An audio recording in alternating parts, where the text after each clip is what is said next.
The voice before the Void.net.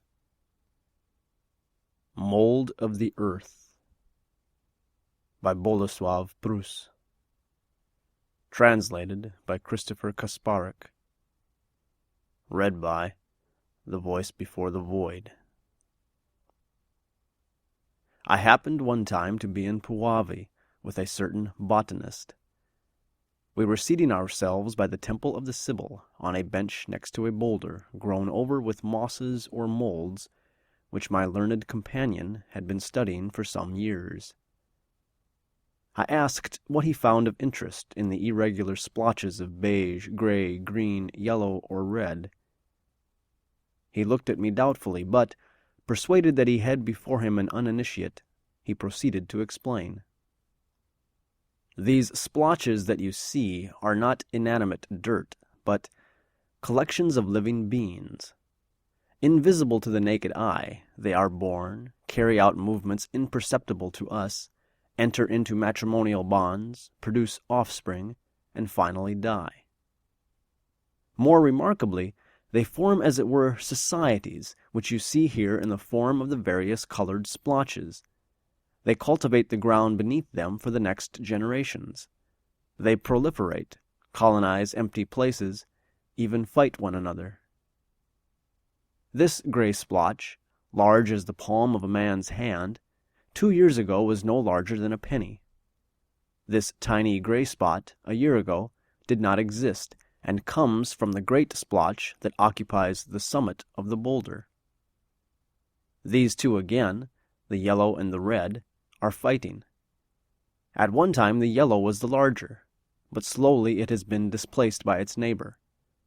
And look at the green one, how its grizzled neighbor is making inroads into it. How many gray streaks, spots, clumps you can see against the green background. A bit as among people, I said. Well, no, replied the botanist. These societies lack language, art, learning, consciousness, feeling. In a word, they lack souls and hearts, which we humans possess. Here everything happens blindly, mechanically, without sympathy or antipathy.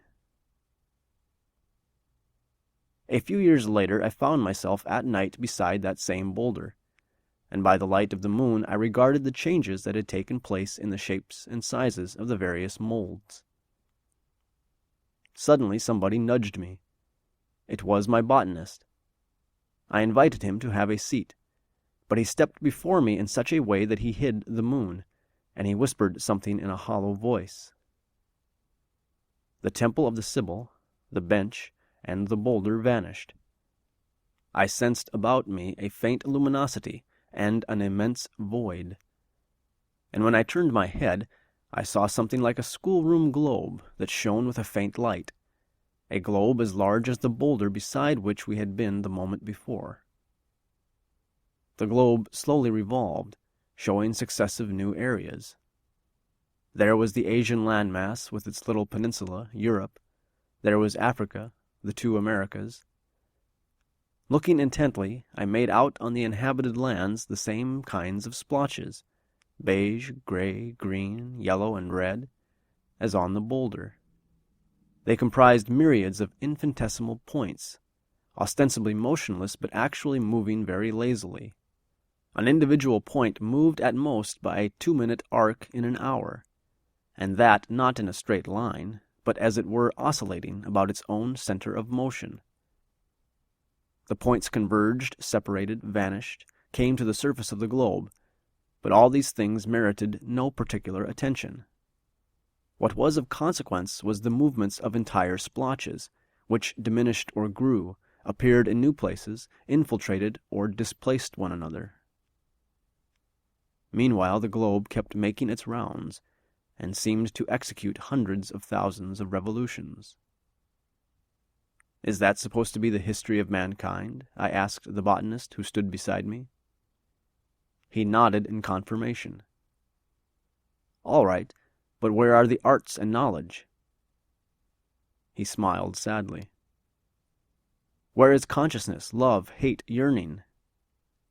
Ha ha ha! He laughed softly.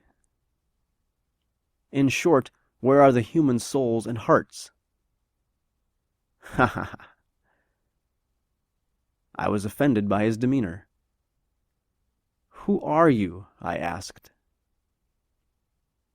Just then I found myself back in the garden, beside the boulder, whose shapeless splotches swam in the moonlight. My companion had vanished, but now I knew him by his mockery and melancholy.